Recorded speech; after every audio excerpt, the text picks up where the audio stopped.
button. There we go. I think we are recording now. Yep. It looks like we have a guest, Jean. Yeah, hi.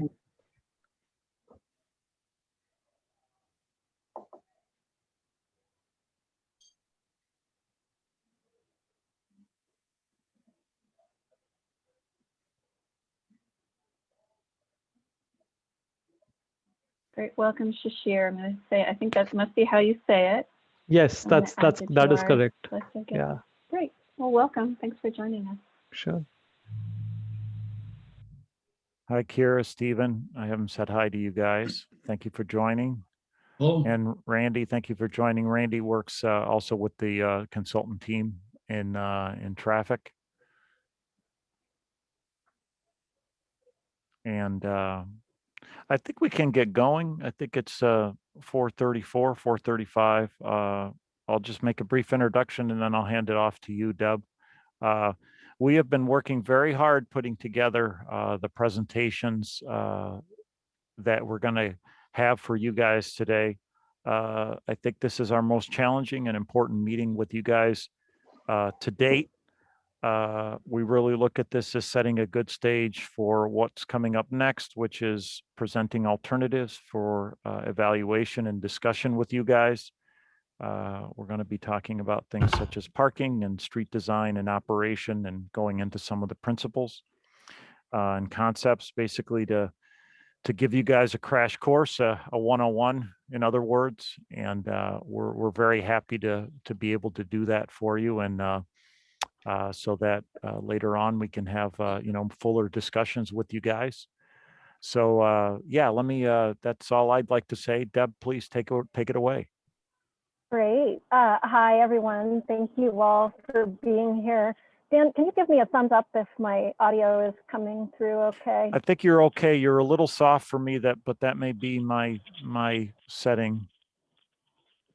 Okay, that's probably my microphone too, so I'll just hold it up closer. I'm sorry, you all. My internet system is a bit of a mess today, so we're making do here. Hi, good afternoon. Dan sort of covered the purpose of the meeting, and just a reminder, it's always nice if CAC members keep their videos on, especially during discussion, but if you could please all mute yourselves. In the meantime, that would be very helpful. And then for our guests, we have time reserved at the end. If you would like to make comments to staff or CAC members, I'll make sure to get there. But we ask you to reserve any comments or participation until then for the CAC members.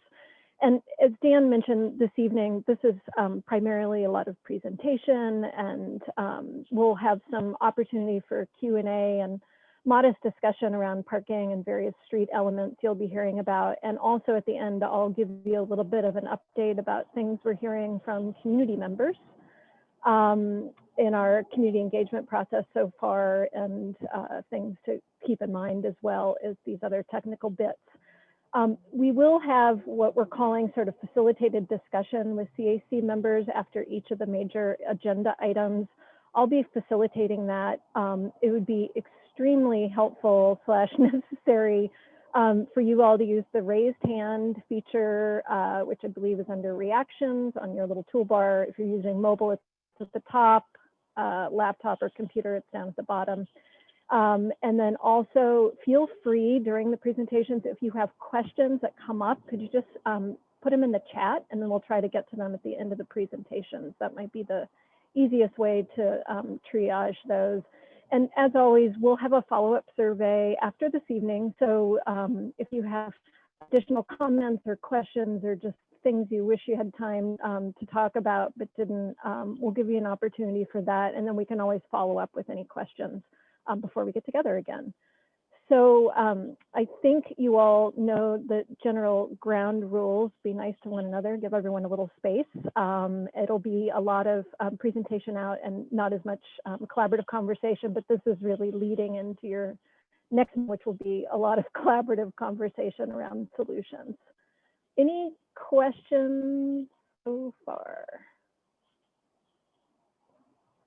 Okay, great. So with that, I'm going to hand the reins over to Molly and Julie and Emily to talk about the parking master plan. And they're going to be facilitating discussion on their own. So I'm going to dip out. I'll be here if you need some help, but take it away, Molly, Emily, and Julie. Thank you. Thanks. Hi, everybody. I'm Molly Rabinovitz. I'm the parking manager for the city. I work within our development division of our community development department. And I'm joined tonight by Julie Dixon and Emily Kwatinetz from Dixon Resources Unlimited. They have been our parking specialists that have been working on a number of projects with us, but they are specifically here tonight to sort of give an overview on parking management. And I'll throw in some tidbits on how that relates to Beaverton, as well as talk a little bit about our downtown parking management and action plan that we have going on right now. So I'm actually going to be quiet and turn it over to Julie to share her screen and start talking.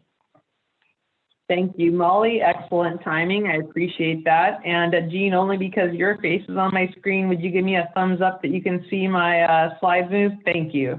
The wonders of technology now that we're all doing this stuff remotely. So again, my name is Julie Dixon, joined by my colleague Emily, who I know just had to reboot her computer and is here.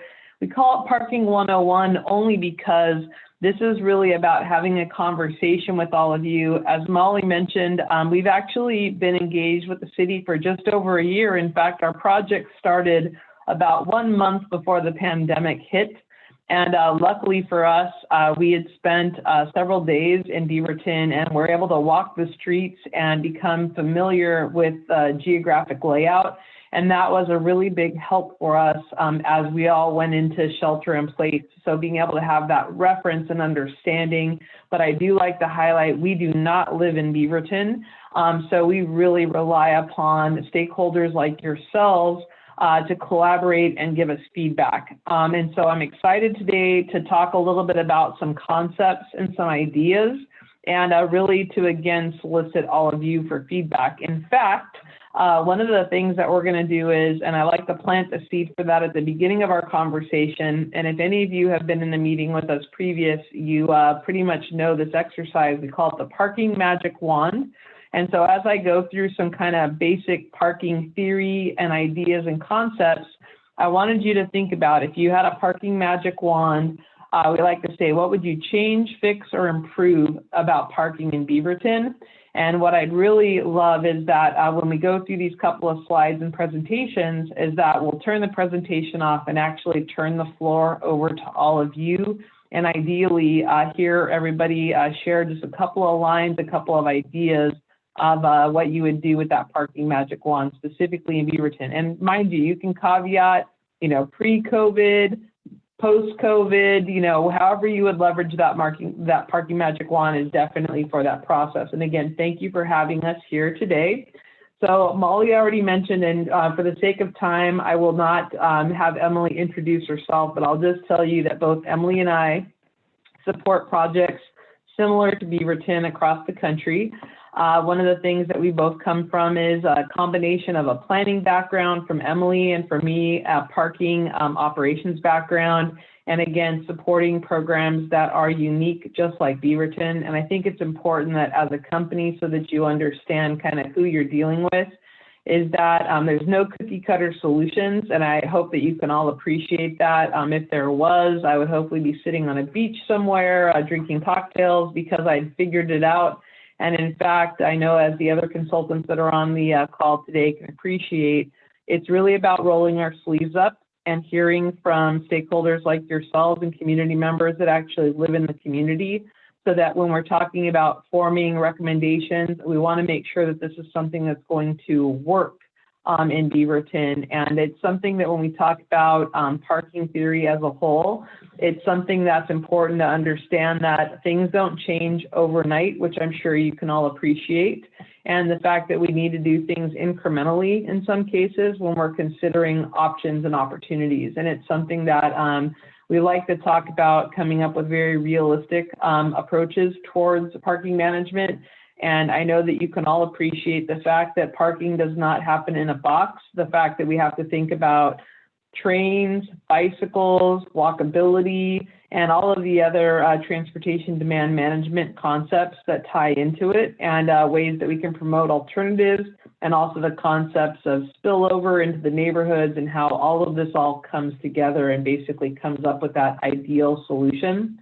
And so Molly mentioned that we've had several projects, and those are some of the ones that are on the right side of the screen. Some of you have probably seen the parking garage, as it's been in construction now for a bit of time, and we're getting very close to opening.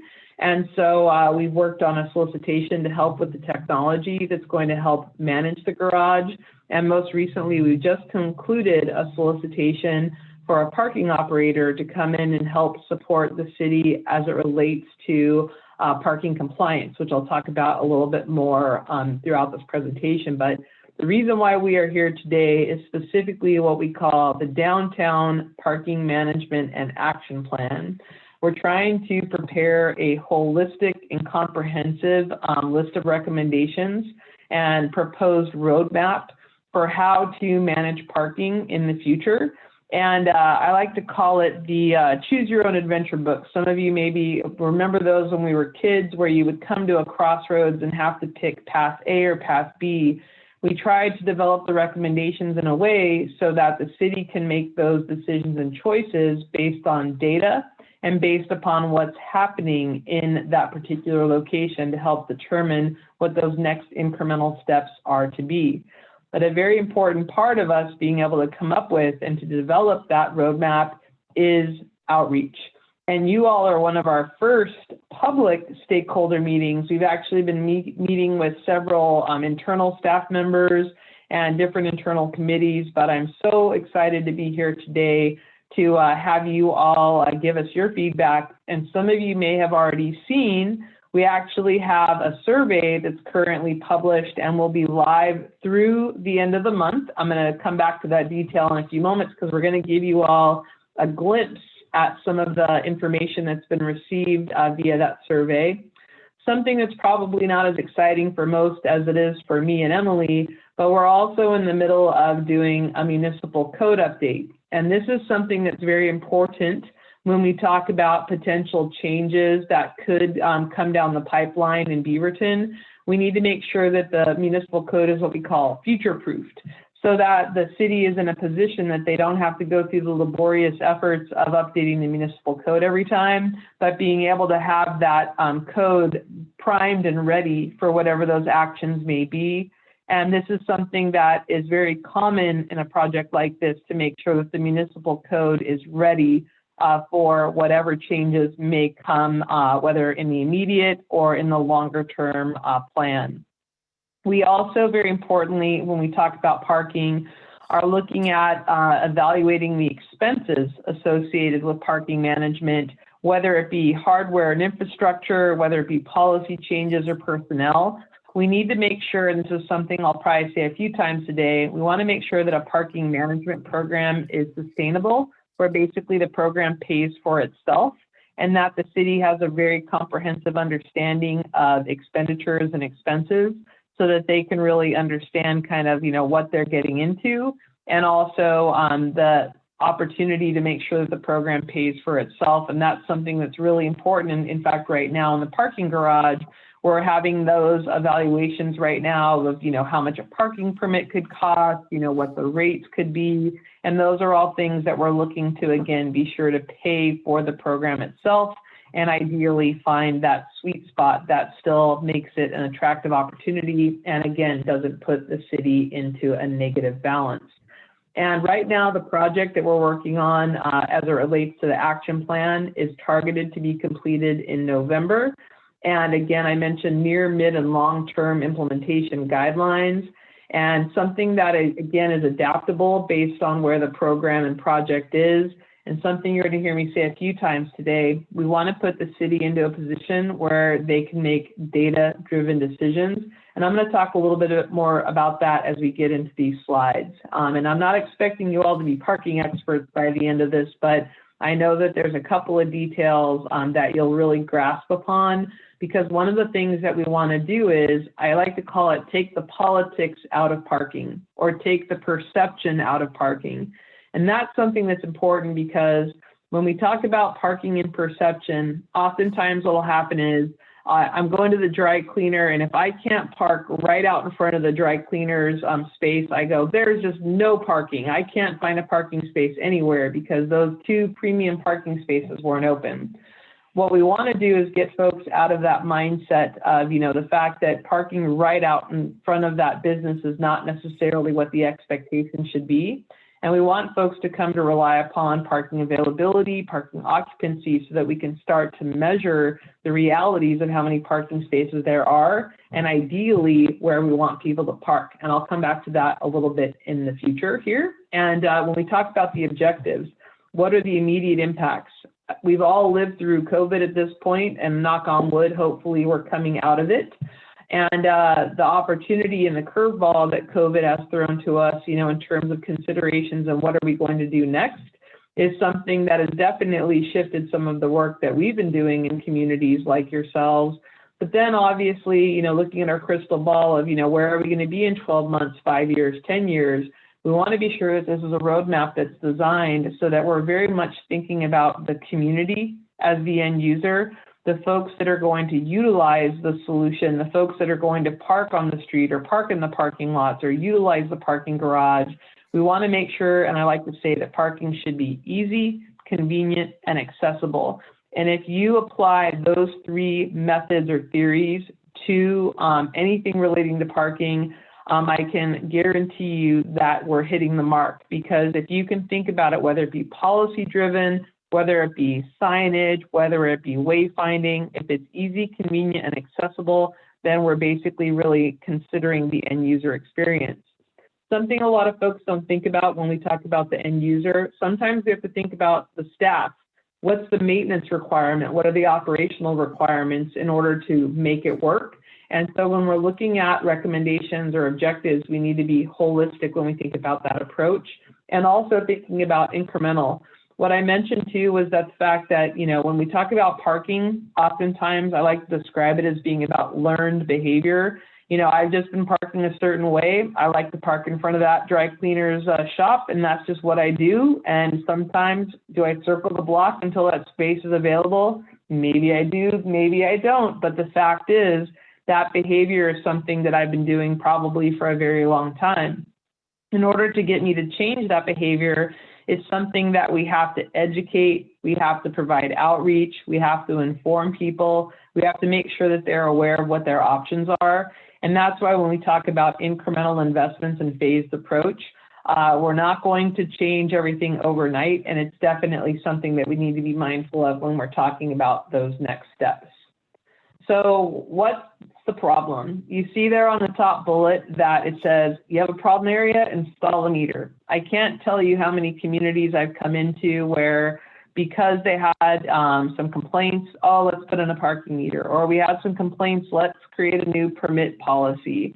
And the fact is, what we are really looking to do here is basically eliminate the Band-Aid solutions. In fact, we want to rip all the Band-Aids off so that we can really get to the core root of what the issue is, because I like to use the squeeze the balloon theory. If you squeeze a balloon, the balloon tends to pop up between your fingers. And so rather than chasing an issue into maybe another part of the community, we want to look at this holistically and comprehensively so that when we're talking about that roadmap, we're not just moving situations from one place to another. We want to look at this so that we can manage parking in a proactive way and also a realistic way. I know that we have electric vehicles. I know that we have car sharing and TDM opportunities and all of these things on the plate. But the reality is that we still do have people with cars. And so we need to be mindful of that when we're thinking about that as well, is that while there's lots of theories and lots of ideas of what's going to happen, with vehicles in the future, the immediate is that we still do have cars, and it's a matter of what can we do to encourage alternative forms of transportation, but also what do we do with the cars that are coming into Beaverton. So We want to get to a place where the city is being proactive rather than reactive, and that's something that we're excited about this particular approach. So you heard me mention about taking the Band-Aids off and getting to the core root of the issue. We want to basically solve for the need, which is another reason why we wanted to do the parking magic wand exercise with all of you, because we have found through talking throughout the communities is that we can basically hear the challenges or concerns that you all have, so that we're making sure, again, coming up with real solutions that are going to work in Beaverton. And when I talked about making data-driven decisions, this is something where you'll probably hear us talk today or in the future about measures like 85% occupancy. For those of you that are parking geeks like me, or really understand transportation and parking theory, the theory is that when your curb space is on average at 85% occupancy or greater, it basically means you're near or at capacity, and it's when the city needs to start making parking management decisions. And so we want to get to a place where the city is monitoring occupancy both on and off street, and they're considering the impacts of data and occupancy when they're making decisions. This last piece is not one that people love to talk about, but it's also very real. It's the one time you'll hear me talk about enforcement, because I like to talk about compliance. I want people to follow the rules. That's the end goal of making parking easy, convenient, and accessible. But the fact is, consistent enforcement or application of the rules is necessary. It's an important part of any process, so that when there's an expectation of what the rules are, we want to make sure that people are following those. And I don't mean that we have to be out there with a hammer writing tickets on every single car, but what we need to do is make sure that people understand that there are rules and that we need them to be consistently followed. And I'm excited about some of the technology that will be introduced in Beaverton that will help allow us to be very customer service forward, where maybe if a car is parked incorrectly, they receive a warning notice on their first violation to say, hey, just in case you didn't know. Now, mind you, there's some egregious violations like blocking a fire hydrant, blocking a disabled access. There might be times where a warning notice is not appropriate, but I'm excited about the tools that are going to help really make this a customer service resource for the community. And that's something that I'm hoping that you have as a takeaway from today's discussion. For me, parking and customer service are synonymous, and they basically, parking is a customer service extension of the downtown. And that's why when you keep hearing me say easy, convenient, and accessible, that's really a customer service ethos that we really want the program to be all about. And one of our main objectives, which then takes me into the guiding principles of this project. This is something that I'm really pleased about, because we've spent basically this last year as we were working on the other projects, working with the city staff to really ensure that we had these guiding principles established, so that when we're talking to members of the community like yourselves, talking about recommendations or looking at technology considerations, we wanted to make sure that we had those guidelines of what we really should be thinking about, how we should be measuring, how we should be considering those recommendations. And you can see sustainability, equitability, adaptability, and to make sure that it's a positive experience are all factors that we basically tied in.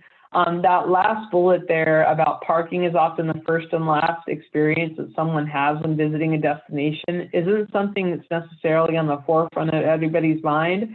But when you do think about it, pretty much when you go to the grocery store or when you go on a trip, that experience of parking your car truly is that first and last impression that you have.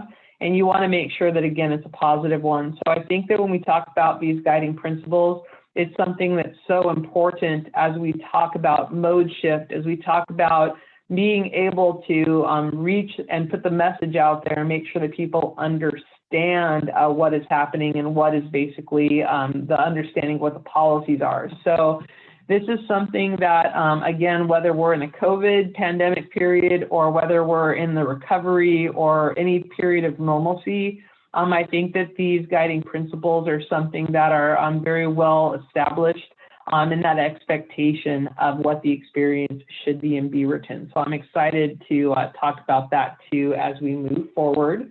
So when we do talk about this program, oh, forgive me, my mouse clicked one extra one. So when we do talk about downtown parking and really looking at the things that we want to be sure that we're considering and talking about, again, that overall experience, something else that we think is really important is when I mentioned that we visited Beaverton, we walked everywhere. And the one thing that I think was important about that experience was that park once mentality. It's something that you have to train people to become accustomed to that. But for the majority of people, the opportunity to park one time and then be able to traverse the downtown is something that we think would be a really effective message. Now, mind you, not everybody is as able-bodied as everyone else. And so those are factors too that when we talk about accessibility have to be tied into the mission and in terms of the objectives, but the opportunity to really consider perimeter parking. I will tell you that when you think about, I'll just use the example of going to a college campus, for example. Most college campuses have basically now relied upon what we call a perimeter parking model. You basically park on the far outreaches of the campus, and then you walk or bus in. And that's actually a very viable and real concept that is being utilized in communities all across the country, where rather than taking what we will call the premium parking locations and making those the most coveted, being able to identify and establish locations like the library parking lot, for example, of being a viable location to support the downtown. The question is, what is a reasonable walking distance from how far you need to park? Now, again, that is probably going to be based on, or not probably, it is based on what your personal capabilities are. But again, for the majority, you know, typically we hear folks say, I'd walk 2 or 3 blocks to get to my destination. But we have to also think about that walk and the walkability aspect. Are the sidewalks level? Is there good lighting? Are there tree routes? Do we have good signage? Breadcrumbing to get people to their destination? These are all factors that we need to tie into this overall approach. Also, very importantly, when we talk about a downtown program is employee parking. Where are the employees supposed to park? Because if we can solve for that and make that easy, convenient, and accessible, that usually provides a significant amount of relief. That could also come in with bus vouchers, train vouchers, carpooling, and all sorts of alternatives so that we can try to offset that impact. But ideally, if we can identify where the employees are supposed to park, that does tend to free up some of the impacts of parking for our customer base and for our community members that want to come downtown and dine and shop. I already talked quite a bit about compliance, but that's something that's going to be really important when we talk about the program moving forward. Something else that's really significant is wayfinding and signage.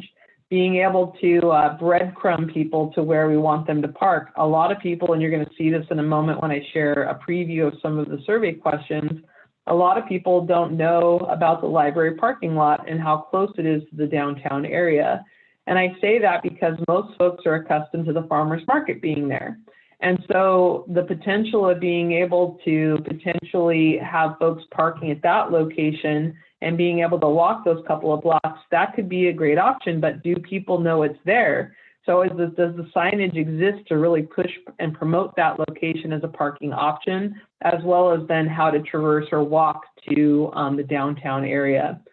Data collection is going to be an important component ongoing, because I already mentioned the importance of making data-driven decisions. And then again, I can't highlight enough the significance of alternative modes of transportation. The fact that you all have light rail running right through the middle of the downtown is something that is just a gift, quite honestly, to a person like myself, because you have those established resources, same with your bus lines.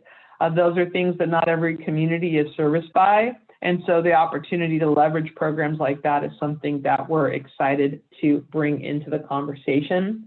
So I touched on compliance earlier, and you again won't hear me often talk about enforcement, but what I like to do is talk about parking ambassadors. The approach of making them customer service representatives of the city that are basically out there on the beat, on foot, helping educate and inform the public about what the rules are, and being able to leverage technology, not only from the consistency aspect to be able to provide those warning notices like I mentioned, but also to provide the ongoing data collection to help support the program as well. So wayfinding and parking guidance systems for on-street and off-street parking are something that have really become a commonality.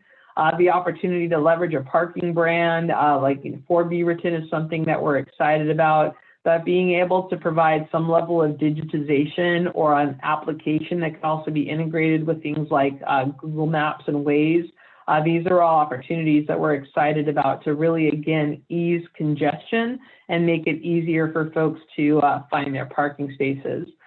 When it comes to off-street technology, currently I mentioned that we've done a solicitation for the garage, and there's actually an access control system that will be going in at that location. And we're excited about the opportunity to promote parking availability at that location, and again, making it easy for people to know that parking is available at that location, and who knows, potentially others as well. Now we're heading in a direction that, again, depending upon occupancy and utilization, the potential for on-street paid parking is something that will be evaluated and considered throughout this effort. And if that is an option that is considered by the city, it would come with all the bells and whistles when you talk about a mobile payment device, being able to leverage kiosks, in some cases dual or single space meters, basically all of the options to make it as user-friendly as possible. And these are all obviously in the very early stages of options. And when we do talk about parking technology, when we talk about pay stations, many of you are probably familiar with printing a receipt at a pay station, putting it on your dashboard. That honestly has become a thing of the past. And what we're really starting to rely upon holistically is what's called pay by plate.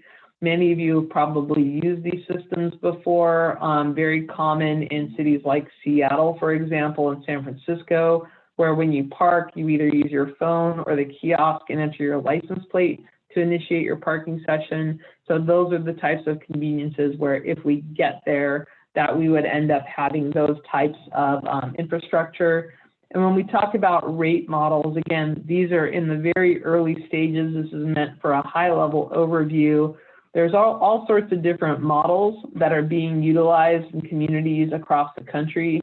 Being able to have what we call a dynamic model, where they call it pay to stay, where in some cases communities start off with the basic. You park for 2 hours, you leave. Some communities are basically making it and incentivizing it so that if you stay for longer, you can pay potentially a higher rate to occupy that space. But merchants and restaurant owners seem to like that model because it allows their customers to shop at will, spend at will, but in the meantime, not have to worry about moving their car into another parking space. So these are all opportunities, along with merchant validation programs and things like that, that will be evaluated as we go through this process. And whenever we talk about parking management decisions, we always say to folks, you've got to consider these 5 functional areas, how it's going to be managed, how it's going to be supported, what kind of resources or personnel are going to be required to maintain it and management, and making sure that we're talking about platforms that have open standards so that we can be integrated with whatever the next big thing is. A great example is now at a lot of parking technology, you can actually use your phone to pay with Google Pay or Apple Pay in addition to the mobile payment options. And so those are all things that when we talk about future-proofing Beaverton, that we want to make sure are considered on the list. And when we talk about any type of policy, any type of decision, any type of technology, we need to be sure that the city is considering these operational considerations, making sure that we have the proper preventative maintenance and upkeep, making sure that we have the resources to maintain the infrastructure. And I mentioned already that one of the solicitations that the city just concluded was a parking operator support system that would be able to help support the city in these efforts and making sure that everything is functioning the way that it is supposed to. So now I'll get into some of the fun stuff. I mentioned that we have an online survey. The survey is posted at this web location. It's been published and pushed on social media, so do please take advantage of that. It has been translated into English, Spanish, and Korean, and other languages are available upon request. But our goal is to get as many responses as possible because we really want to have a thorough understanding of the challenges that are faced in Beaverton, as well as what's most important to the community.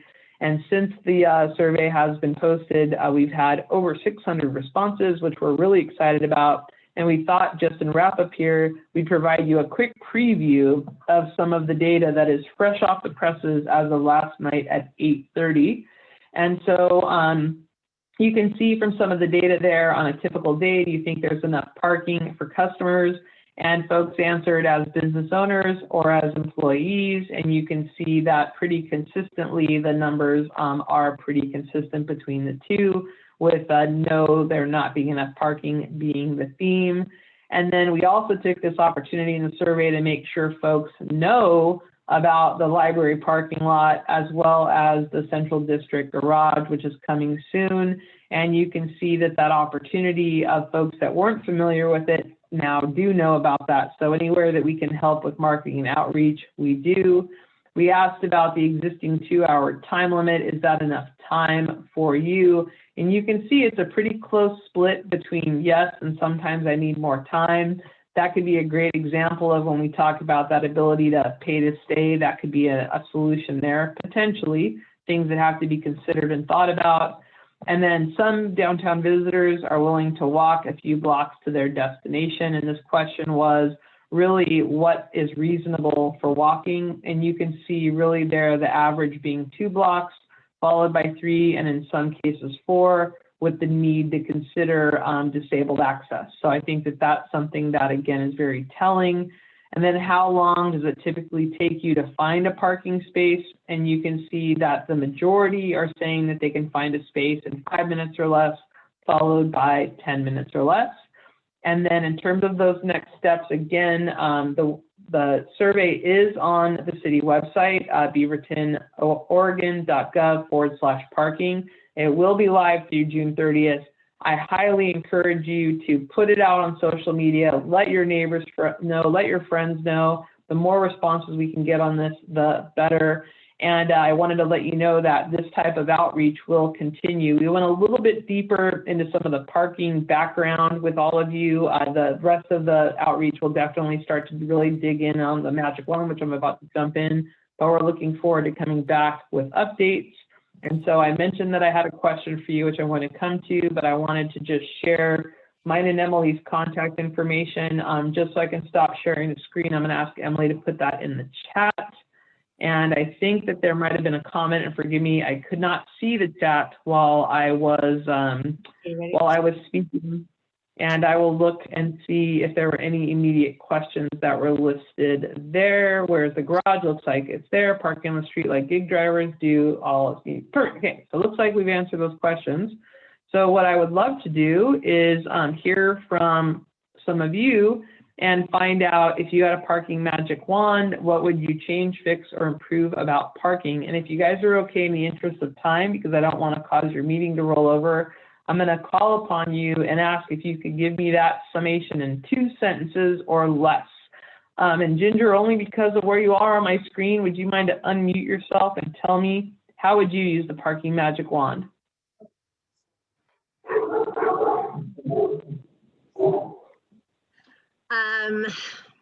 That's a tough one, since I'm the farmer's market manager, so my world sort of revolves around the farmer's market. Obviously, I would love to have more parking. I would love to have more disabled parking available. But I would also really love to get that message out to people that the exercise they get walking from their car to the market is an added health benefit of shopping at the market. So when you talk about selling people on the idea that it's okay to park a few blocks away and walk, would be perfect. I love it. Thank you so much, Ginger. Randy Dunlap, how about you? How would you use the parking magic wand? I'm sorry, I don't have a good answer for that. I'll pass. No worries, thank you. How about Brad McLean? Oh, you're muted, Brad. I thought I clicked the mute button. Thank you. Two things I would think of. I think the parking spaces, in especially downtown Beaverton, seem a little larger than other cities. I would maybe cut it back a foot or two, or try to be a little bit more, try to cram more tight parking versus having some parkings like on First or Second. Some of those streets I think of, they're like huge parking spots, which is maybe great for some vehicles, but not for all. The other option I think was more short-term parking, more 15-minute parking, more loading, unloading, especially for like, gig drivers or ride share like Lyft and Uber, more of those type of parking spots downtown. Great, thank you, Brad. I appreciate it. How about Deb? I want to say Meihoff. Deb, can you unmute? Oh, Julie, I'm the facilitator for the meeting, not offering. That's all right. All good. Sorry, I didn't see your picture. Got it. No worries. Sorry, I turned my video off for a second. No worries. How about Brett Francis? Okay, so it's not a perfect sentence here, but I agree with what Brad had to say. I think that you have to have one-stop shoppers, visitors, customers being able to park very close to their destination. Otherwise, they will go somewhere else. And the other item would not to have apartment/condo, I guess, dwellers, if you want to put it that way, park on the street. Great. Thank you very much. How about Tom Drain? Oh boy, get ready for exactly the opposite. So as a non-business owner, but nearby resident, and sometimes in downtown visitor, I rarely take a vehicle down there, so I don't see a parking problem down there. What I do see is sometimes a pedestrian and bicycle access and bicycle parking. I mean, I don't mind locking up to a street sign, but not everybody does. And not everybody has the ability. What I would like to see is that if I could wave the magic wand, make parking accessible for those who rely on it, families, people with mobility issues, and somehow encourage the non-motor vehicle trips for those of us who can have the ability to utilize that. Thank you, Tom. And you're a great example, following Brett, why we ask these questions, because the diversity of the responses is exactly where our challenge comes in, of being able to put that all together. So I appreciate that. Is it Mayung? Thanks, Julie. Yeah, I think if I, as a business owner, where people use my business for longer than 2 hours, having just 2-hour parking is a challenge. I also think that with ease of accessibility, as far as like if you park several blocks away, that the sidewalks don't have tripping hazards or spaces where it's very challenging to walk down there for the those that are elderly, or even with those with young kids trying to navigate the distances can be challenging. That's great. And I'm really quick, just for my benefit. So if I heard the first part correctly, for what your parking for your property, am I hearing that people park there and stay long term and maybe go and do other things? Is that, I just want to make sure I interpreted that correctly. I own a dance studio, so a lot of times students that come or parents that bring their children are utilizing the studio for more than just 1 or 2 hours, because they're taking multiple dance, or the children are dancing and then the parents dance afterwards. So it's hard for them to only have 2-hour parking, because they have to go out and move their car. Got it. No, that's very helpful. Thank you for clarifying that for me. I appreciate it. So how about Ken next? You can skip me, Julie. I'm consultant. Okay, great. Thank you very much. How about Melissa?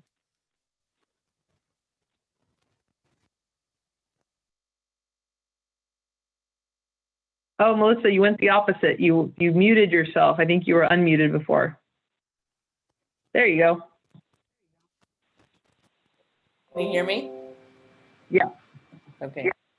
I don't walk in downtown very often because I live right here. So, but I do hear a lot of people who own businesses and just seeing people trying to park, you know, I often find that if they would go off a few blocks, then there's tons of parking, but like you said, they want to go right there. So, you know, maybe having smaller windows, so, you know, and encouraging people to go out. Or there are a lot of businesses for the farmers market. I've always wondered why some of the businesses don't offer parking, like when they're not open for, you know, for farmers market days. That seems to be, oh, there's like 5 empty parking lots, but you can't park that, you know, and I understand they might have things going on or whatever, but I guess that's my input. I like it. Thank you very much. And that's a really great opportunity too. So thank you. How about you, Michael?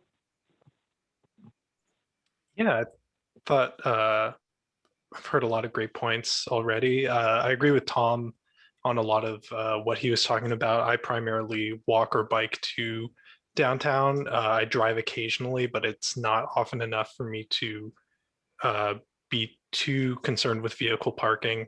I think a lot of people brought up good points about making sure accessibility is sort of at the forefront of this, whether that's like dedicated parking for, you know, people with permits or what have you. I think that's a good idea.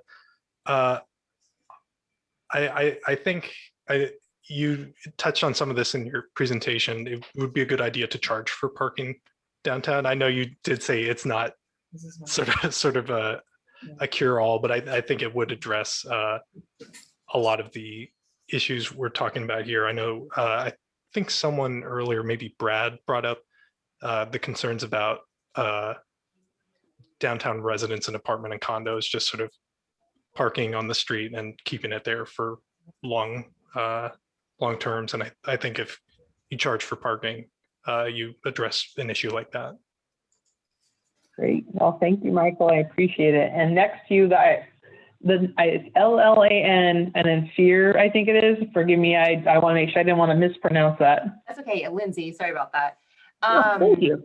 So yeah, I agree. There's been a lot of really great suggestions. I'm gonna kind of go the opposite. I think that I would love, if I could wave a magic wand, I'd love to see not parking meters in downtown Beaverton. I think that's something that makes us unique, and I definitely choose sometimes to come into Beaverton to eat instead of driving downtown because I don't want to pay for parking. But I would also, if I could wave a magic wand, I would love to see the utilization of some of the empty lots around here for employee parking that you could charge on a lot per se, or people that work down, you know, that are working down here.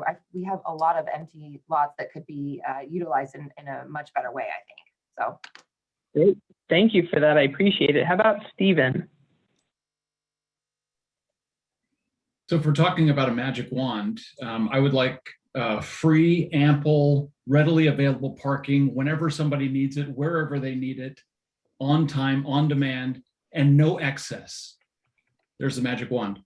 No, seriously, I would like for there to be recognition that for our businesses in the area, they don't rely solely on the local traffic. Some of them rely on people coming in from out of the area. And if you're coming in from out of the area, you're looking for something as close to the destination as possible. And so the ability to be able to park near businesses, and there are some businesses that require longer parking, like the dance studio. There are some businesses that require, if you purchase something there and you want to load it into your vehicle, it's very difficult to do that if you can't be close enough to load and unload or have the availability to pull in even for a 15-minute loading zone. So from a business standpoint, I think that those are important. From an accessibility standpoint, I also think that it's important that our parking be aligned in a way that is safe for walking and bicycle traffic as well. I hate the ideas of bicyclists having to fight the door dings because they're on the line that's right along the parking and somebody just needs to get out. But because we've tried to squeeze parking so tightly in, just opening a door is a hazard for people either walking on the sidewalk or bicycling along the path. So there's the magic wand. That's great. I love it. Thank you very much. And I want to assure all of you too that the follow-up and feedback is going to be so important because you can see the array of feedback that we have here. So that opportunity to find that niche of like what that balance is going to be so important. Kira, how about you? Well, as the owner of apartments with commercial in the ground floor, I would love to see regulated parking so all my residents pay to park in the lot I built rather than try to find free parking on the streets around the community. And I would love, like Brad, to have short-term parking near our commercial spaces so that, you know, tenants who need the ability for people to drop in and out quickly have that there. And then I would, like others have said, would love to see the ability of local property owners who own a lot of parking and flat lot parking that they don't use all the time to monetize that parking. So that in hours they don't need it, they can make a little money off it and relieve some of the on-street parking. I love it. Thank you so much, Kira. How about Scott? Yeah, I think like you were saying in your presentation, signage would be really important because I know, like, personally, me and my family, or my family and I would be the right grammar, don't mind walking a couple blocks into downtown. So like normally I park at Beaverton High School because I know that there's going to be parking there. So just clear signage so that you're not driving around for 30 minutes before you get out of the car trying to find a place that allows you to park for the right amount of time and all that. That's great, Scott. You hit the nail on the head. You know where to park because that's what you've done and you know that it's there. So that's a really great example. Thank you for that. Ben, how about you? Yeah, my magic wand is actually blending together both Stephen and Scott's comments. I fully agree with all of them. They're with having a campaign to truly define where all the different parking lots are. There's plenty of parking in downtown Beaverton, but having accessibility for those that really need it, whether it's a business that, like Stephen said, requires, you know, something large to load onto a vehicle, or somebody with special needs that needs that type of parking, where those types of spaces are quite limited. But with the idea of that perimeter parking, like you talked about, there are some major lots that are free all the time. And inside my coffee shop that's on Watson and First, we are constantly directing people over that way, including our employees. Beaverton, not only through its own businesses, but it has a few key elements that are true destination sites that are going to be longer than 2-hour or timed parking. That is like the First Street Commons, the Pat Reeser Performing Arts Center, which does have a parking garage.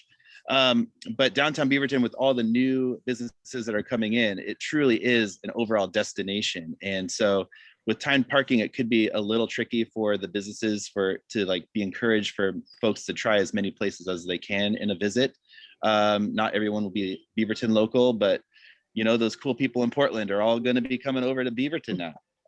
We don't like paying for parking on Southeast anymore. So, you know, it's kind of that idea there. So anyway, my 2 cents. No, I really love it. And actually your forethought of being a destination location is one that I think we can all anticipate. So I really appreciate that feedback. Is it Franziska? Thanks, Julie. I'm actually city staff, so I'll pass it Thank along you. to another CAC member. I thought that was the case, but I didn't want to assume. Travis, how about you? Hi, thanks. It's interesting. I think parking problems are a signal of a vibrant kind of retail environment. And so I think it's a good problem to have in some ways. And I think that enforcement is probably my biggest magic wand item, is that if we had significant enforcement that helped people turn spaces on a timely basis, you'd have more people shuffling through. I'd also like to see the city eventually prioritize Old Town like they do the downtown by the Round for potential city involvement for parking structures. If that was in the future, I think Old Town has some of the most organic growth in the area. And it is, to Ben's point, becoming a tourist and destination for so many people. So I think enforcement, and actually I think paid parking actually makes a lot of sense, frankly, to help move people along, and it keeps the cycle flowing. I think the ideas of free parking and staying for 6 hours or the whole day is not conducive to good retail turns. So I'd love to see that, and I'd love to see the city prioritize Old Town as a potential location for maybe a future parking structure if that is in the plan. Although I will say that the library lot is a huge resource and amenity, and so if the education goes for that, that's a great start for that. And then also encouraging all retail employers to have their employees park there frees up more space in town. I love it, Travis. I think we could hire you to come help with this. You really put that succinctly, so I really appreciate that. Those are really great points. I just got a few more. Sarah, how about if you go next? Great, thank you. Well, I share a lot of the same background as Kira, developer working in the district. And so also encourage, you know, as a developer, we have to build parking. We have to provide parking to whether it's our office tenants or our residential tenants. And it's very expensive to build parking, and it's especially expensive in Beaverton because of bad soils. So going down below grade is very, very difficult. And many of the lots are very odd size, so they don't lay out very well for structured parking. So we have lots of challenges around actually building parking that is affordable and is not surface parking, which is obviously a priority that the city would like us to perform on. So makes it a lot more difficult for me to figure out how to make that work if I'm competing with free street parking or free parking in other lots. The other point I think Kira also made, but I'll re-emphasize, and I think Lindsay actually hit on it as well, is this concept of shared parking. There's a lot of complementary uses in the district, daytime, nighttime, weekend, daytime use, and it's really a shame when you're spending a lot of money to build structured parking and you're looking across the street at an empty lot. So I think a shared parking strategy is one that has been used really effectively in lots of urban areas, and you know, getting together as property owners and the city to do those types of, come up with those types of plans would be my magic wand. Thanks. Thank you, Sarah. I appreciate that. How about Rachel?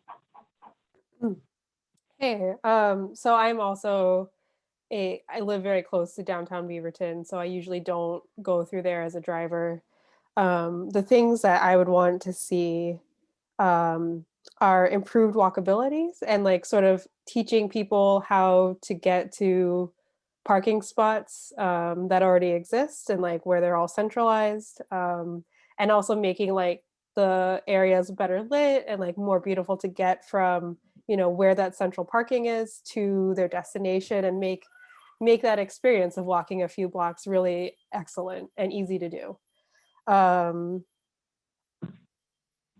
Yeah, like when I'm a driver, like I hate circling. Like I'm the opposite of your example. Like I hate circling. I'm just gonna go where I know that there's parking, and I would rather go to the place where I know there's parking and go do the thing rather than like circling the block a few times. I would say, like, you know, if you go somewhere like downtown Portland, for example, like that's much more the case. Like no, like when I worked down there, like I was never trying to find the spot like right in front of where I was going to.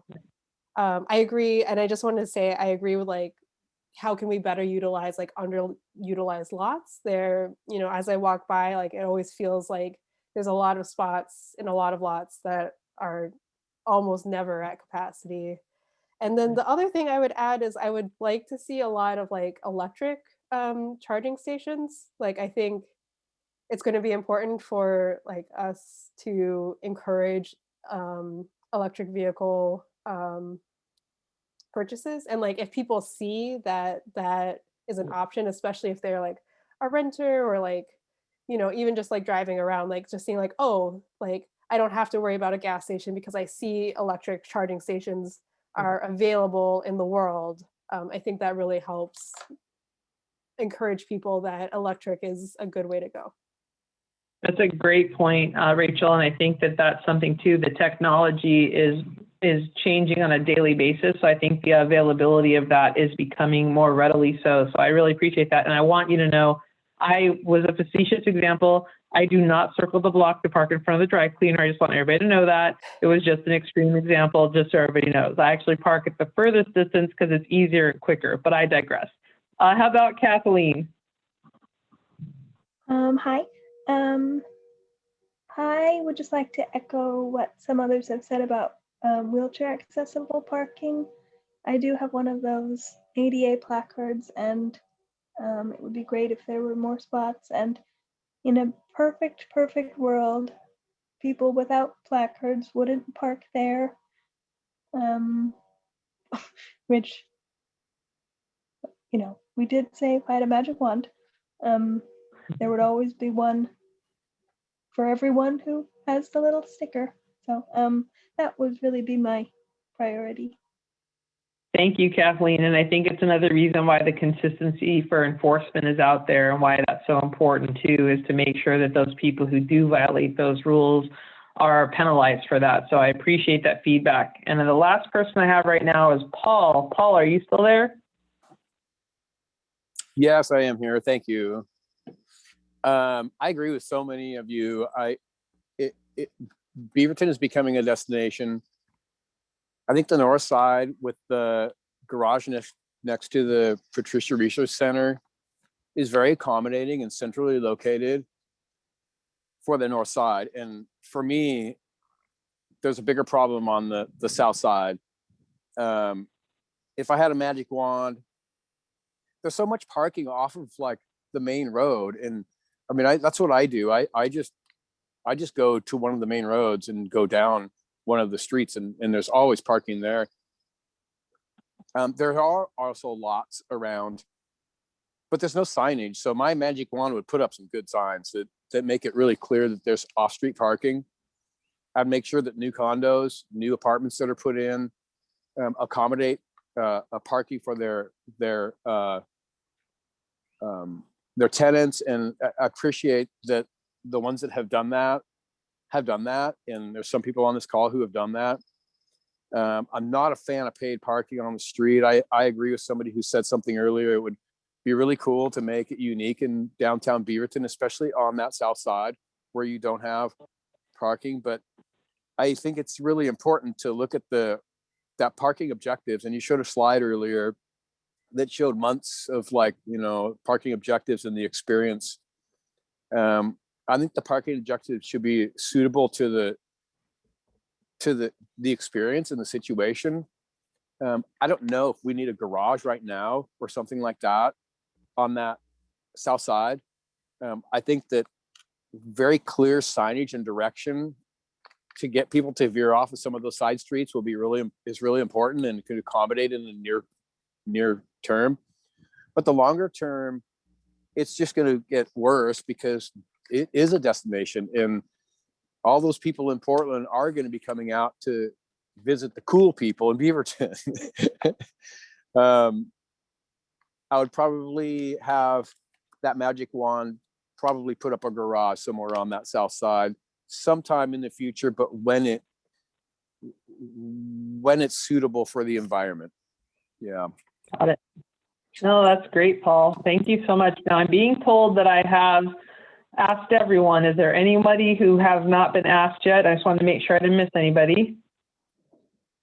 I think I'm in a good place. I think everybody else is staff. Yeah, that's what, so I wanted to just close. Oh, did I miss Shashir? Yes, so I had a suggestion, and this is not necessarily about Beaverton specific parking, but like the TriMet parking lots, right? They're used for park and ride on the weekdays, and on the weekends they're just sitting empty. And my suggestion is that for people who are taking weekend trips, they could just park there for the weekend and take the Max to the airport, right? It would reduce congestion on the freeway. And it will also generate revenue because that parking can be paid. Great. Right. Thank you, Shashir. And Deb, I just wanted to wrap up and say, yes, thank you all. I know we've run over. We will be back. I promise you that. Emily posted the survey in the comments box, and I really appreciate your candor and feedback and the diversity of the feedback. And there will be more to come, but thank you again and indulging us to run over a little bit. So I'll hand the floor back over to you, Deb. Deb, sorry to interrupt. Thank you all Deb, this is Dan. I just yes, have go ahead, something Dan. very important to say. First of all, thank you guys. As you can see, we have a very nice group of people here that speak their minds and are very constructive. I just want to point out to you guys, this is an example of the fact that, you know, the Loop project, as much as in its planning right now and in the future, will have close coordination with other things that the city is doing. For example, with the parking management and action plan. There were two main goals for this interaction. One was to give those guys some good feedback. I think you guys did that wonderfully. The second goal we just didn't have a lot of time for, but I want to emphasize that you still have an opportunity to learn from these guys. If you have any questions in general about parking that would help you moving forward as our CAC. So please pass along any questions in the chat or to me in the future. And I'm sure that Julie and Molly would be available to help, you know, bring you guys up to speed on general parking principles, other things. You know, there was a plethora of information in the presentations, and I want you to feel comfortable in reaching out and asking those type of clarification questions as well. Thank you. Go ahead, Deb. Thank you so much for that, Dan. Really appreciate you putting that in context. So folks, we have about 40 minutes and really good discussion around parking. James McGrath with Nelson Nygaard has a presentation for all the many other elements in the public right-of-way, streets and sidewalks, aside from parking, and we'll give him some time to do that. I had reserved about 15 minutes for the community engagement report. I'd still like to give you some highlights of that, but if we run a little tight on time, because I want to make sure you all have an opportunity to talk to James a little bit as well. If we run out of time, I will communicate with you in writing between the meetings about the community engagement feedback we've been getting, and I can give you a little bit more at the beginning of the next meeting as well. Thanks for the thumbs up, Dan. So great. With that, I'm going to hand it over to James, who will give us some insights to how engineers, planners, and designers think about all the other elements on the street. The only thing I'll start by saying is there's nothing more exciting than parking. So hopefully I can sustain your attention. Can you now see my screen? I want to make sure that I can still see you. Okay, I go swiftly. Hopefully that will work. I want to talk to you a little bit about, and ultimately I want to talk swiftly because I want to actually hear from you about this. But just some ideas about what makes a great street for people. So I'll move swiftly, and I promise we'll have time for discussion. I'm going to talk a little bit about some concepts. The first concept is around good streets and great streets for people have really good edges. They don't run away. The edge of the street is defined. It starts to feel like a room in a place. That's a really important thing when we think about, I heard a lot of surface parking lots in downtown.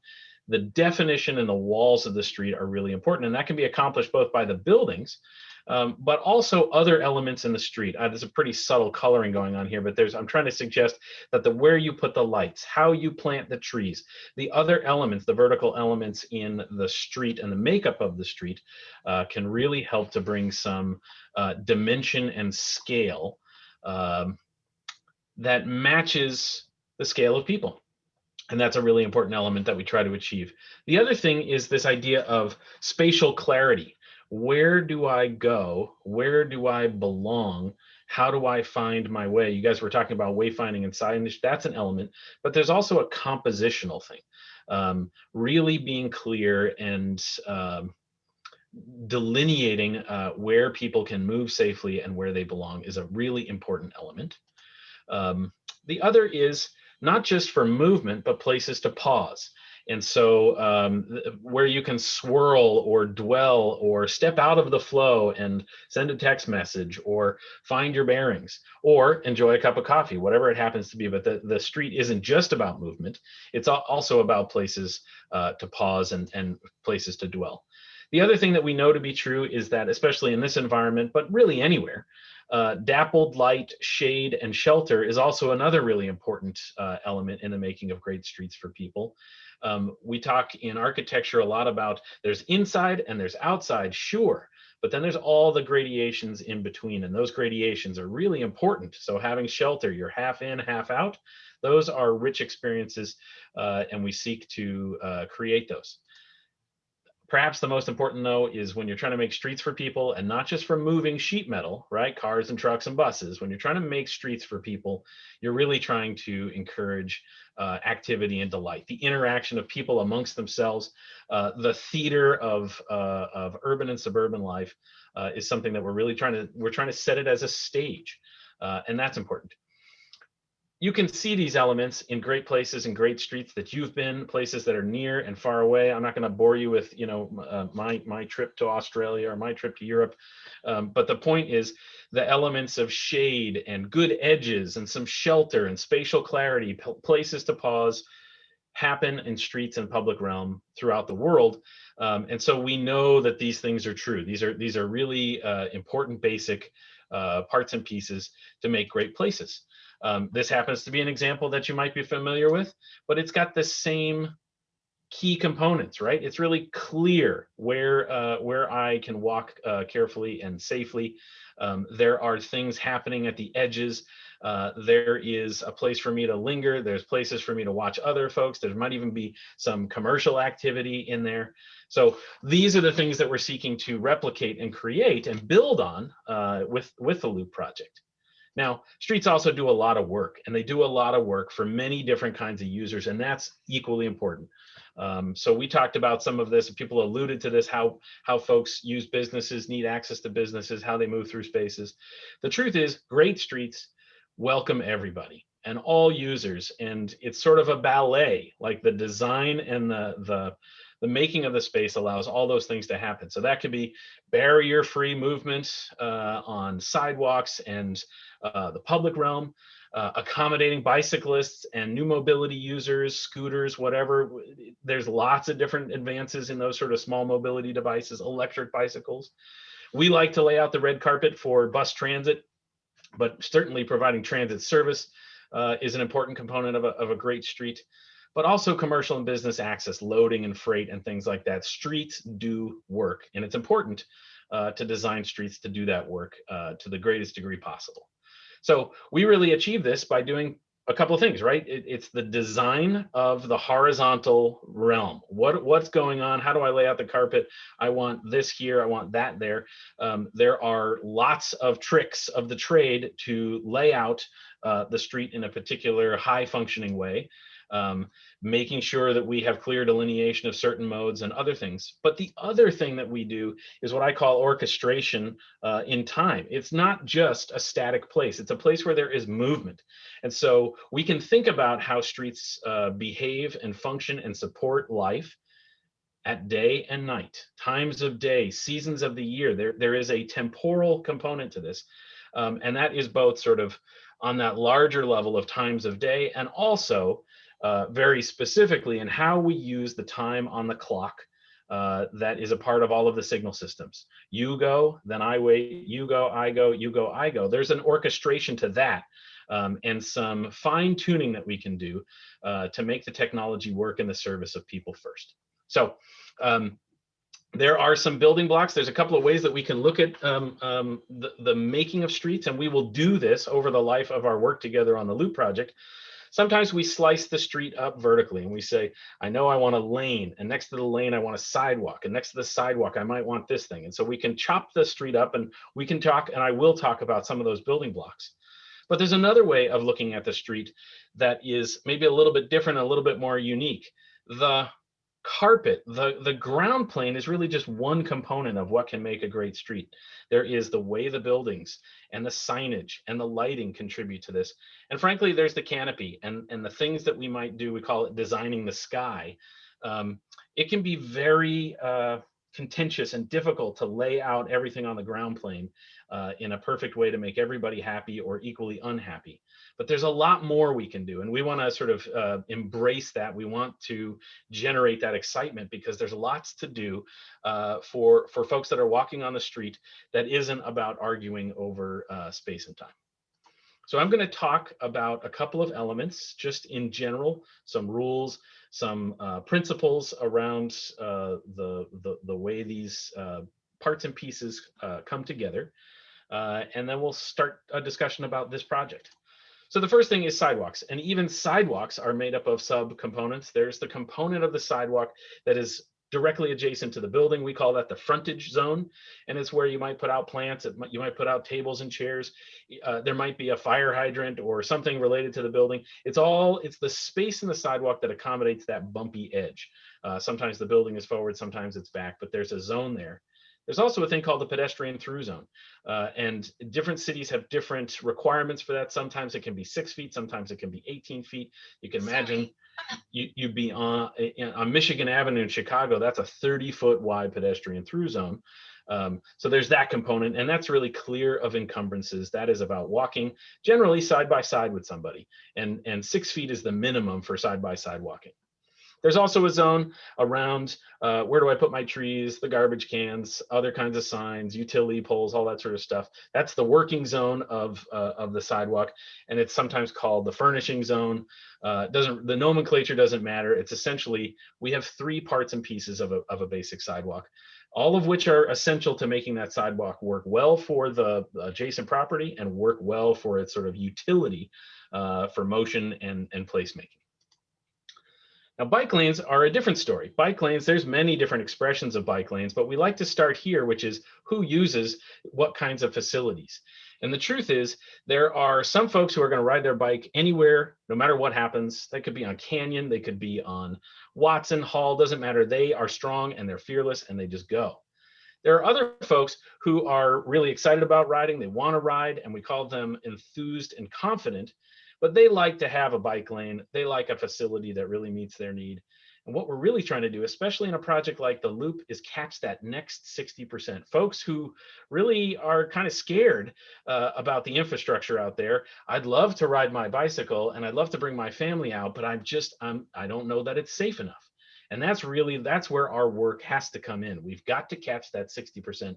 And what do we have to do to capture that and set the table for those folks to ride their bicycles? So a 1% facility looks something like this, right? This is a very skinny bicycle facility adjacent to a travel lane. Looks like the cars are probably moving pretty fast. There's plenty of this in the world. There's plenty of this in Beaverton. We're trying to move the needle a little bit. There are facilities like this, which is more gracious in its dimension and its width. And it's got a little bit of separation from the vehicle lane. That's that sort of ladder striping that you see. But at any moment, a car could come right across that and park, make a right turn, do whatever. There is no sort of sense of real protection here. So this is like a 7%. This is a really generous bicycle lane, but ultimately it's not separated from traffic in any kind of a way. So this is a light touch version of what does it take to get all ages and abilities out on the street using active transportation, riding their bicycles. It typically takes some kind of vertical delineation, some separation, hardened separation between the travel lane and the safe space for bicycles. Here it's being accomplished by candlesticks. Sometimes it's a planter. Sometimes the bicycle lane is at the level of the sidewalk. There's a little bit more investment to create a very separate and safe transportation facility. We have the option to look at all of those. I would say that it's our disposition that we're looking more towards this end of the spectrum, trying to make sure that everybody of all ages and abilities feels welcome in the Loop. There's another component to things that are happening in the street. And in fact, both of these streets, or a certain component of both streets in the Loop, have transit service today. Transit's a really important component for multiple parts of Beaverton, but we do have bus service on Hall and Watson. And so how transit integrates with the sidewalk environment, how it integrates, where is the bus traveling relative to cars and traffic. We'll talk a little bit about that. The basic building blocks, though, is you need transparent, open, and gracious space for circulation and dwelling. This is one of those places in the street to dwell for a TriMet standard shelter or better. What we call the blue post or the blue stick, where the bus will clearly know where to stop. And for all of that boarding and alighting activities, this is one of the places in the street where things happen across, not just in linear fashion. There is also a unique subset of transit and bicycle relationships when bicycles are on the right-hand side and buses are pulling over. In our region right now, TriMet is exploring some of these. Let's keep the bikes away from the bus patrons. Let's make sure that they're separate spaces, and we'll have a chance to explore some of that on this project as well. Now I want to jump into a sequence of things around crossings. right? So we're talking a lot about how people move and vehicles and all those things move adjacent to one another. But ultimately, the complexity occurs when they have to cross. And so I'll talk about a host of issues relative to crossing. And remember, we're trying to put our people first lens on here. Why does it matter, and why are crossings, the relationship of crossings to the speed of vehicles is incredibly important. So here's an image that's attempting to simulate how narrow the cone of vision is when you're driving at 40 miles an hour versus 30 versus 20 and 25 miles an hour. And really the design speed for streets that are prioritized for people is you're really looking at a 20 mile an hour speed, because the reaction time and the magnitude of the crash that can occur. Here's another depiction of that, which is the slower the car, the less fatal any kind of a crash is. So we think there's a direct relationship between the speed and the way the street is designed for particular kinds of behavior and speed, and the sincerity with which we're making that a street for people. So 20 miles per hour or the 20 mile an hour range is really where we want to be when it comes to designing for people, and especially at unsignalized crossings. Now, there is a general principle that we can't always apply, but when we can, we try. We're trying to narrow the crossing for pedestrians for the amount of time that they are vulnerably out in the street. So one of the principles that you'll see us exploring is trying to tighten up at intersections so that the crossing time is lesser. And both the walk is shorter, but also the amount of time it takes to do so is shorter. And that has other benefits.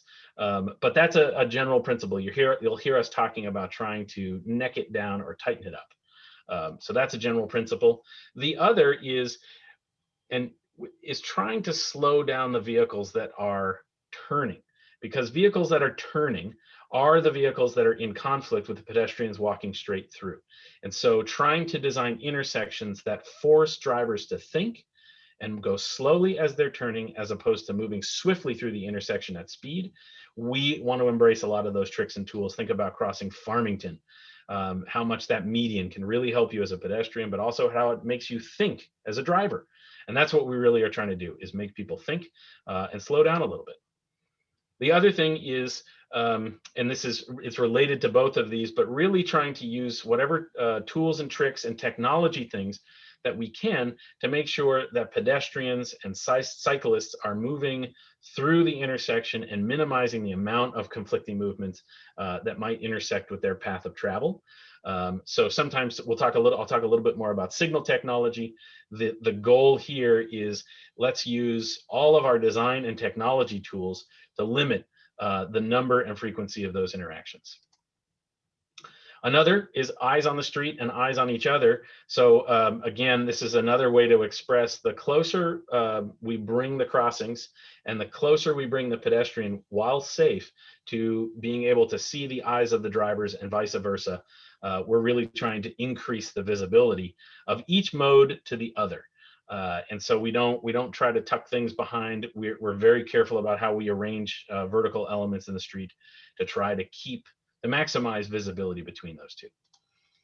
This is another really important one. And again, it's about what I call modal bias. Like every mode views the world through their own lens. You can see on the right here that, the pedestrian standing as a pedestrian looks, oh, I've got a nice crosswalk here. Isn't that great? But the driver doesn't even see that at all. So the idea is we've got to use materials and we got to use a graphic style, a brightness to the things that we're doing, a boldness, so that drivers can see it as well, that we're communicating to all modes, especially at the crossings. There's a whole group of tools about how to do exactly this for the way bicycles move through intersections and move through space. There's a lot of detail that we can get into on this. But there are a lot of tools and tricks that we can do to increase the visibility and the sense of protection as cycles also move through complex environments.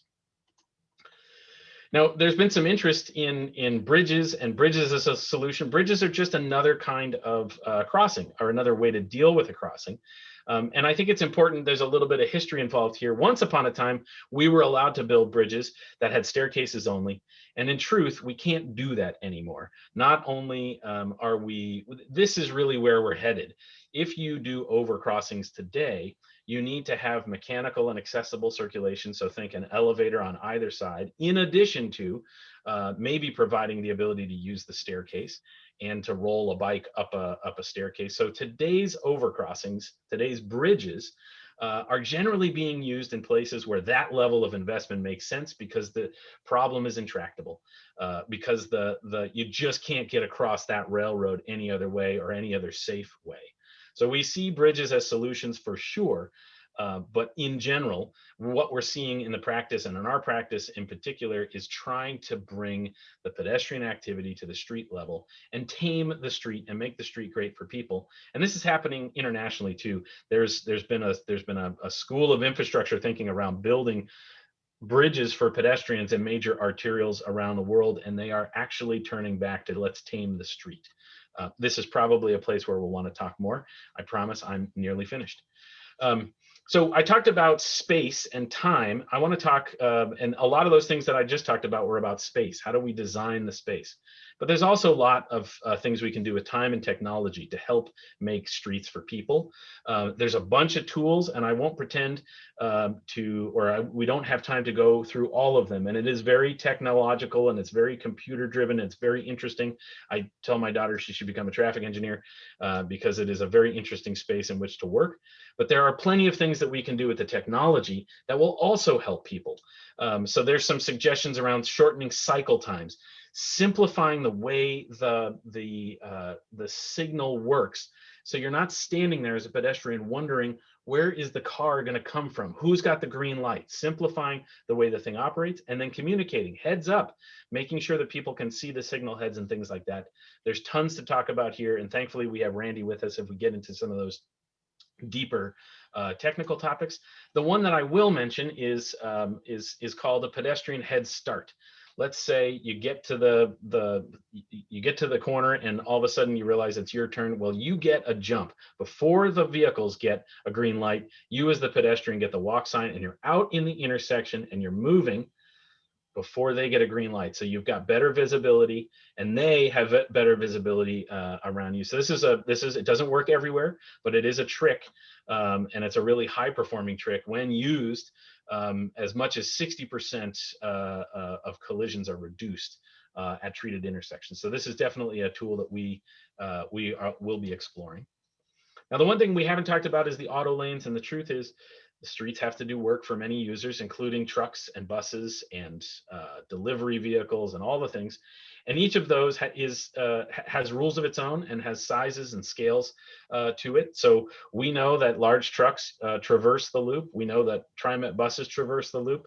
We know that multiple deliveries are being made in the space, and we take that seriously. We're sincere in our efforts to accommodate those uses. And those uses are then turned into lane. How wide is the lane? How wide is a lane for a large truck to get through? The general range in lane widths is actually very, very small. You're somewhere between 10 and 14 feet, but really it's more like 10 or 12 feet is the general lane that can do a lot of work for almost every kind of vehicle. So how does it all relate to the loop? Well, we have some choices to make in intersections like this about how we allocate space and time, or intersections like this.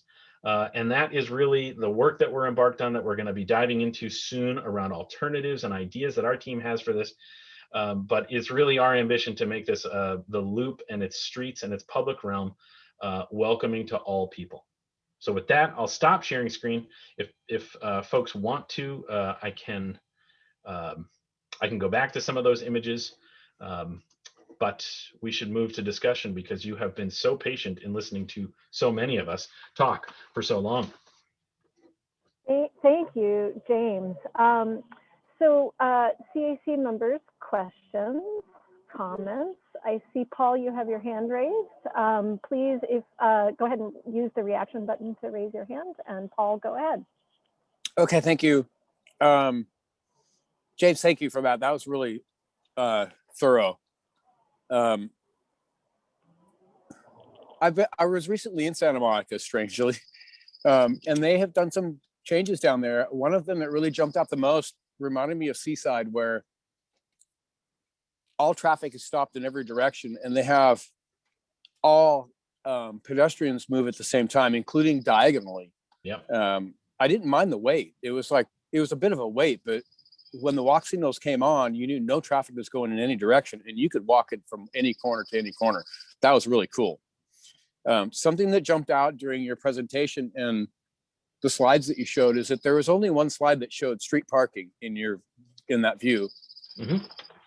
The area we're talking about has street parking all over the place. And in a scenario like that, which I really like the mock-ups, I mean, it's, the idea of not having street parking and allowing that extra space is really cool and really accommodating.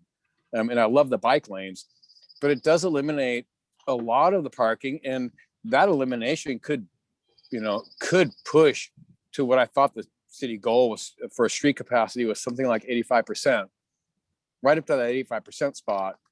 So I do encourage that if that look is something that is being looked at closely, the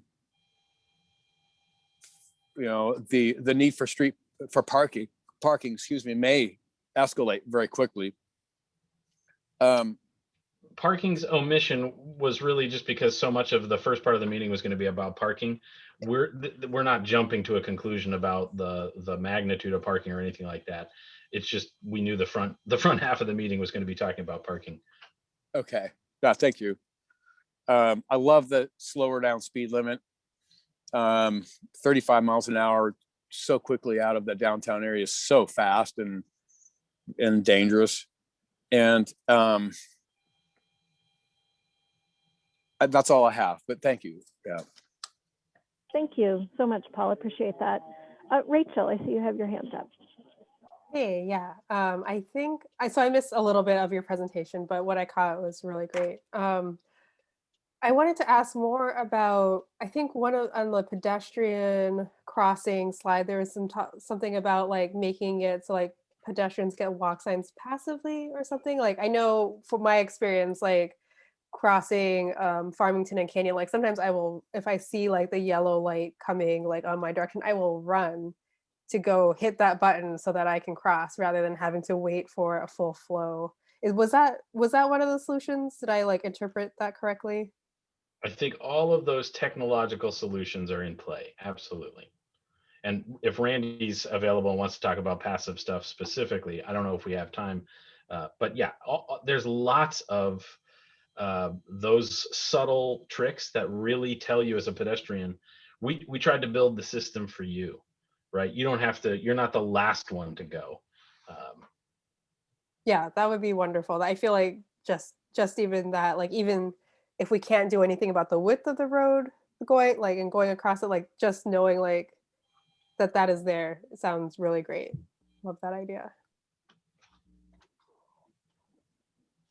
Great, thank you, Rachel. Anything else?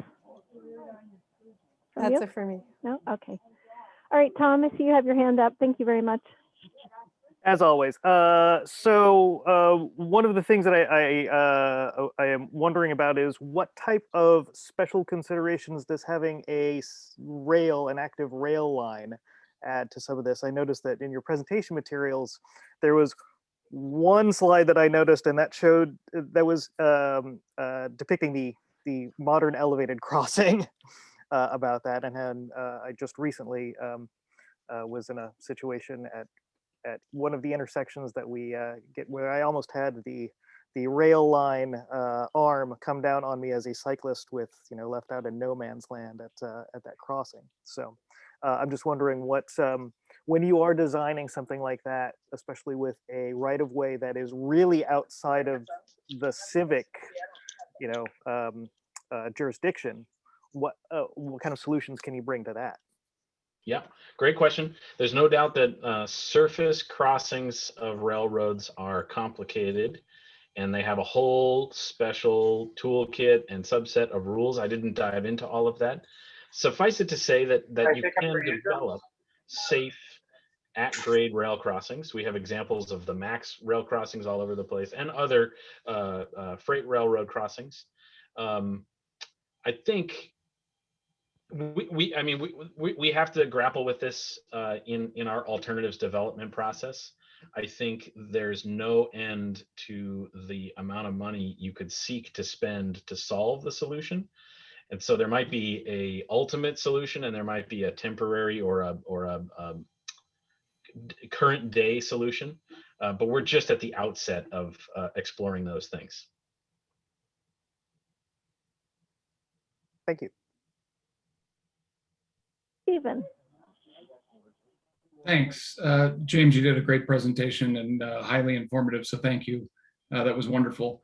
The question that I've got, though, is given that this committee is built to think about the loop project specifically, and we've even had it come up in conversations before that there is no loop if we can't cover the way to traverse across the rail line and get north and south tied together across Farmington and Canyon.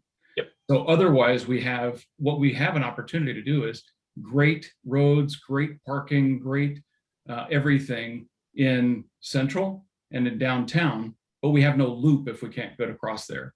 So given that, what's the most efficient, best solutions to that problem? Well, so we call it the box, and there's really 4 intersections, right? Because there's the Canyon, there's the Farmington on Watson, there's the Canyon and the Farmington on Hall. And I think in our initial alternatives thinking, we feel like we have some robust solutions that you just layer solution upon solution, layer and layer and layer. Let's try to tighten this up. Let's narrow that. Let's put more time on the clock. We think we're going to have a pretty compelling solution that keeps things happening at grade, but amplifies the operations of those intersections for pedestrians and provides some continuity of a cycling environment. So I think we're going to soon be putting ideas forward that really will change those places, but not totally obliterate or try to rethink the entirety of it. We think there's going to be some at-grade solutions. Perfect, thank you. I can't wait to see those. Any other comments or questions? Rachel, do you have your hand up again? Yes, thank you. Yeah, I just had one other question. So one of the things, like as a pedestrian, as I walk through like the box, as you call it, like there's like nothing that would draw me to that area. It's like a place to get through as opposed to a place to be. Do you see like zoning or like changing what's there or like anything like that as part of the solution, or is the focus of your group really just under like figuring out how to make that passageway of getting through better? So I would say that a lot of it's an answer in 3 parts. The first part is that there has been some land use change. There is vision, and there are rules that are now in place that are about changing the character and building on the best parts of the character already there. And that's the downtown design project. We are a complementary effort to that. And so what we get to do is really 2 things. One is we do have to figure out the surface. We got to figure out how wide are the lanes, where do the bikes go, all of that sort of stuff. That's the transportation component, and we are tasked with a solution, and we will have a solution. The other is the layer of urban design that we get to bring to this. It's also a part of the loop project. So it's not just, and that's why, we know how to chop it up and do the street vertically, but we're also starting to think about it. Like, there's not many agencies if we start to think about how to draw your attention through a space and design the sky so that there's cool things going on and that you want to move through, if we embrace the other elements of urban design, the whole experience can be enriched. So it's not just the horizontal stuff. It's a comprehensive. Somebody asked about wayfinding and signage. Think about lighting and celebrational thing. Like there's a lot that we can do to add interest and continuity to the experience, because ultimately, as somebody said, it's not a loop unless it's a loop. You can't have half a loop. So we are really looking at those elements of continuity, and they don't all have to be down in the transportation space. Great, thank you. I think, is it Lindsay? I think Lindsay had her hand raised too. Yeah, thank you. Thank you for noticing that, James. Thank you. Yeah, I don't necessarily have a question, but mainly just some like some feedback or some of the stuff that I noticed in your presentation. And first of all, I just want to say thank you so much. I wrote, I texted my son and said, you need to sign up to be a traffic engineer. He's in college right now.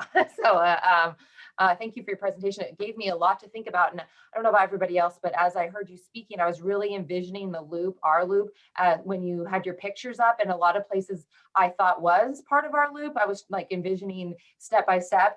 And I think Hall, we can really see a lot of that stuff happening. I think Hall already has such a great setup, especially by the library and going down. My biggest concern, and maybe this is just something we're gonna get moving to, is more of Watson, the constraints with the street and how close the sidewalks are so tiny and how close they are to the businesses. And then that, the sidewalks are mostly destroyed on that side. And I can see that we're gonna have to probably redo them and taking out trees. And I really loved your slides that showed the planters and the small grass instead of replanting, trees that are just going to destroy the sidewalks again. So I was just, I think, your presentation and the parking presentation really made me think, and maybe Dan or Deb can comment, like, we really need to prioritize, what are our goals here and what do we see we can really do. And I think Stephen made the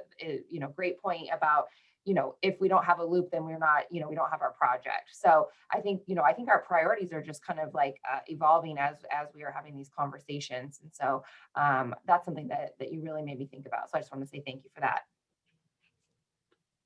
Thank you, Lindsay. And you're right, the priorities will become more clear as the design alternatives start to come out and really start to test the outer limits of some of those, because it is. I mean, I think that Lindsay, we appreciate that. We worked very hard as a team putting things together and discussing ourselves what would be most helpful to you guys. What you're really seeing here, and James did a fabulous job, is a preview of what you're going to see and maybe what you're not going to see with respect to the alternatives. What are the principles behind what you're going to see, which is very helpful, because when you see them, you don't have to have all of this discussion to kind of appreciate, how they came together. And then also you were mentioning priorities, just as important as the alternatives is the way that you evaluate them. So this discussion is going, I think, a long way in terms of giving you preview in terms of, ways of evaluating the alternatives by looking at the contribution that they will have towards the goal of the project, which is really to have streets for people. Glad you got a lot out of it. And, this will be an ongoing discussion, but it's a really good start and a good preview, I think. Indeed, thank you. I have two hands up that I see virtually, Paul and then Travis. And if you can't get to the button, just raise your hand and I'll find you. Thanks.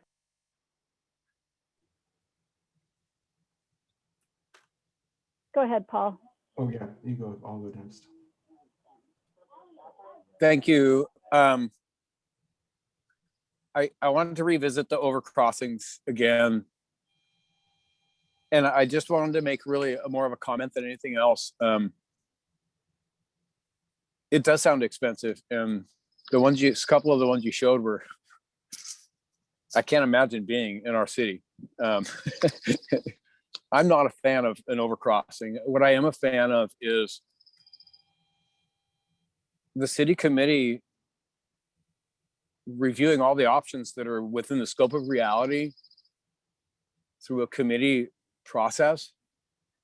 I think what it also will do is demonstrate to the participants, which many of us are the people, that a really sound process, procedure, protocol is in place. I think it gives us all confidence that decisions are being made in groups and so forth. James, when you do bring back those ideas, which I'm really looking forward to, on how to get across that road in a safe way, I hope that there is. I really appreciate that you brought it up and that you have the slides and stuff, and it tells me that you're really thinking about our last meeting, and some of the things that came out of that. But I really hope that what's brought is some really good ideas without one, and either some ideas with one, or how the city came to the conclusion that it's not within the scope of reality. Because there have been a few people who have brought that up, and I just think that that's important. So I thank you very much. Yep, really good points, Paul. Thank you for reiterating that need to process through. Travis. Hi, thank you. James, I had a quick question for you in relation to the way that the roads Watson Hall are being used by the city. Will part of your recommendations and opportunities for this potentially address how transportation routing is currently used from a city perspective? So like emergency routes, for example. I know that Watson's extremely busy because it's a main thoroughfare for fire and police. And that's an issue that I think is going to potentially have an impact no matter what happens in terms of traffic calming measures that could be introduced. So I think, in terms of, one of the biggest opportunities I see for pedestrian safety is calming streets, and speed bumps or flashing beacons can be employed in really, I think, effective ways. We spoke to the city earlier in relation to calming the traffic along the building frontage in Watson, like by Ben's coffee shop and some of the other groups that operate there. And the basic response was they couldn't do it because they can't have traffic calming measures on an emergency route. And so I'm wondering, as part of this discussion, is the city engaged in a way that's they're going to be coming to the table with opportunities where they might be able to change their behaviors that would help to promote some of the, I think, really interesting and I think insightful comments that you're presenting. So I'll say one thing and then maybe ask Jean or Dan to sort of talk about the broader city. Absolutely is, yes, engaged. We're not doing a network study like, if we do this here, what would that mean for other things adjacent and larger network planning. I will say, though, we are practiced in doing the things that we're talking about here on emergency response routes. They're not always one or the other. It can take some conversation and negotiation, but to my knowledge, we're not proposing yet that this not be an emergency response route. But those stakeholders are in sort of a technical stakeholder conversation that Jean and Dan are convening.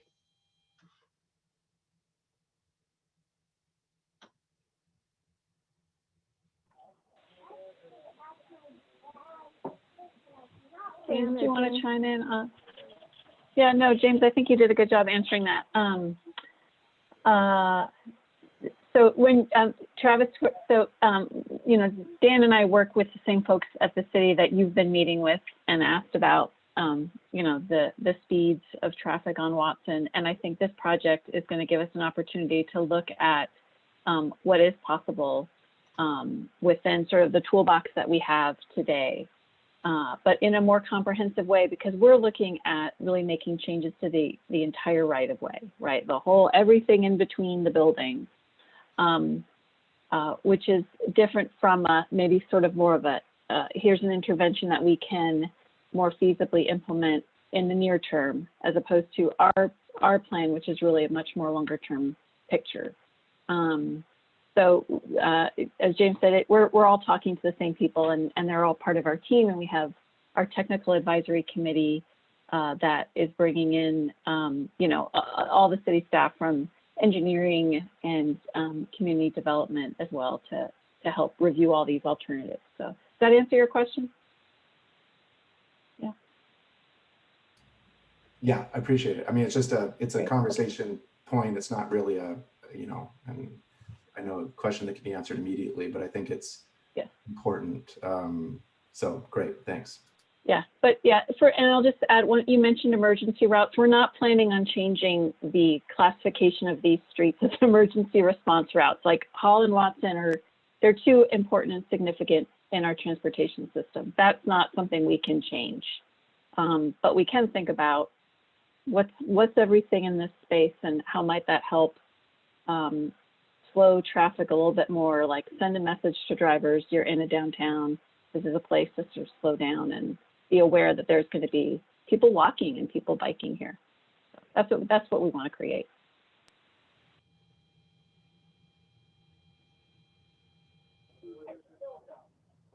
Thank you.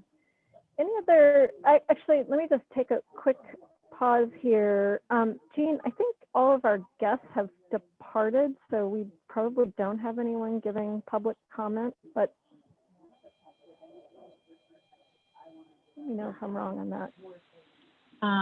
Well, I have to find the right little screen. I think so. I think so, yeah. Okay. Okay, so we have a few minutes left. We've satisfied our guests. All right, great. Yeah, so we have about 5 minutes or so left of the meeting. Any other comments or questions or burning issues that you'd like to bring up? Because the next meeting, when we all come together, we'll be bringing you some design alternatives and some thoughts about goals that this project could apply for evaluation.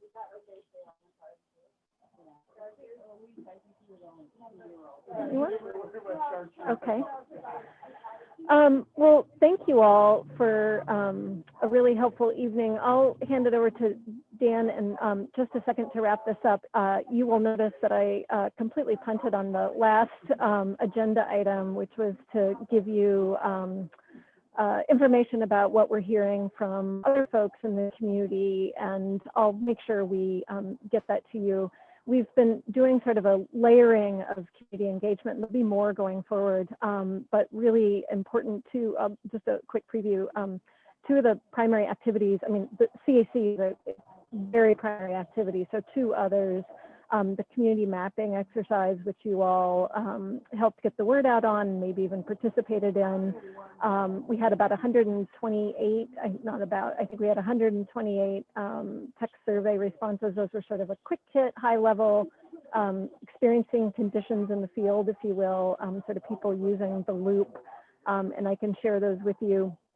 And then the other thing that's been more intense is I've done a series of sort of narrative inquiry interviews with priority stakeholders who use downtown regularly. They either live there, work there, shop there regularly, and really tried to connect with additional people that aren't on the CAC, but folks with disabilities, folks who make deliveries downtown, people of color, just to understand what their experience is getting around.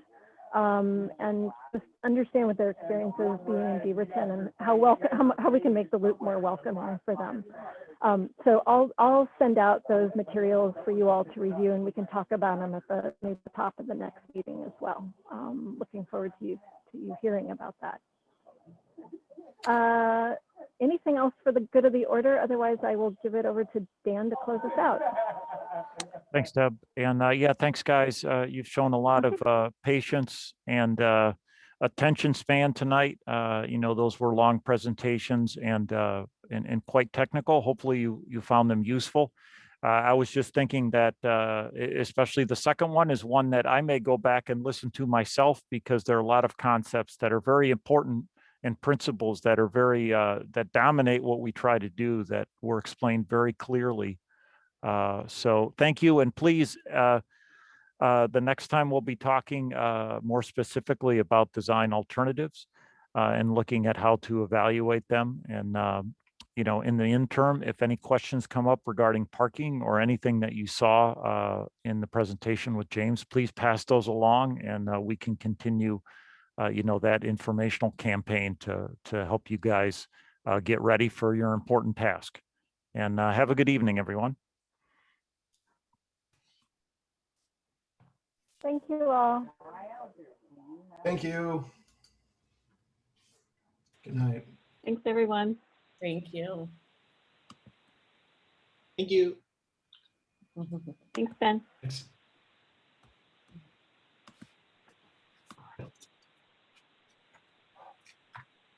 Nice work, James.